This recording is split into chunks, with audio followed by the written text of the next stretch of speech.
Tu triches de ouf. On pouvait faire au milieu à la limite. Et après, Tu triches de ouf. si tu veux tenter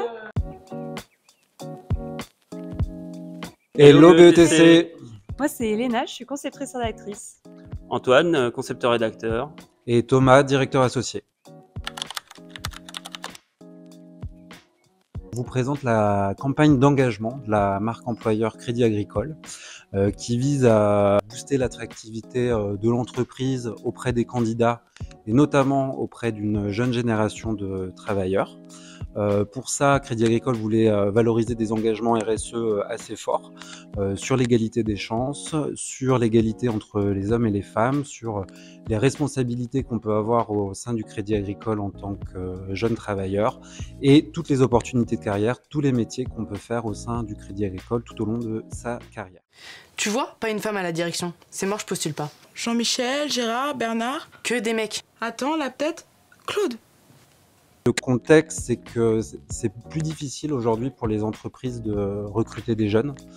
On a une génération qui est peut-être un petit peu plus exigeante, un petit peu plus volatile, et en tout cas qui ont des attentes assez précises envers leur futur employeur et dans les entreprises dans lesquelles ils veulent travailler. Et ils sont aussi assez regardants sur les enjeux RSE de ces entreprises. On aborde des sujets qui sont un peu explosifs en ce moment dans la société, notamment quand on se parle d'égalité des chances, donc on parle forcément en sous-texte de racisme, de sexisme, de validisme, tous ces sujets-là en fait. Et pour un groupe comme Crédit Agricole, de prendre la parole sur un sujet comme ça, c'est déjà hyper fort, mais c'est aussi hyper compliqué parce qu'il ne faut pas être trop, faut pas être pas assez non plus, il faut trouver un peu le bon équilibre.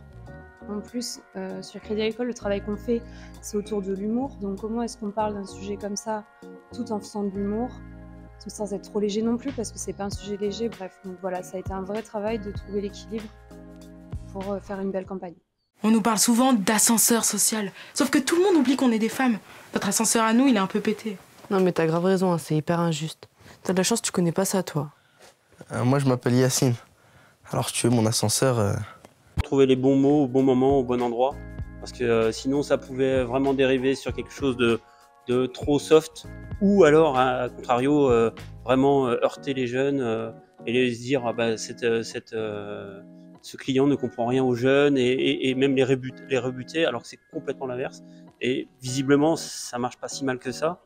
On peut quand même leur parler tout en gardant une once d'humour, même si on aborde des sujets très durs et très deep. Nous, ce qui était important, c'était de trouver un lieu, un endroit où les jeunes ont l'habitude de se parler. Il y a des endroits comme ça nous on les a mis dans le sous-sol avec un canapé parce que c'est l'endroit où ils se retrouvent.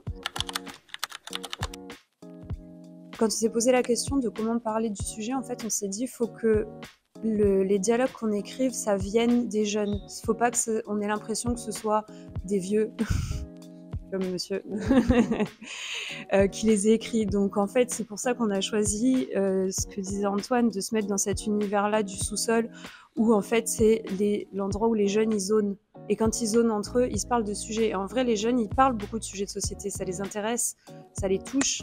Et du coup, c'est souvent dans des endroits comme ça où ils sont entre eux, où en fait ils se lâchent un peu plus facilement et où ils abordent ces sujets-là entre eux et où il y a un espèce de, je pense, dans le ton, la tonalité qu'on a choisi, un espèce de côté un peu sarcastique de « ouais, de toute façon, la vie c'est comme ça ».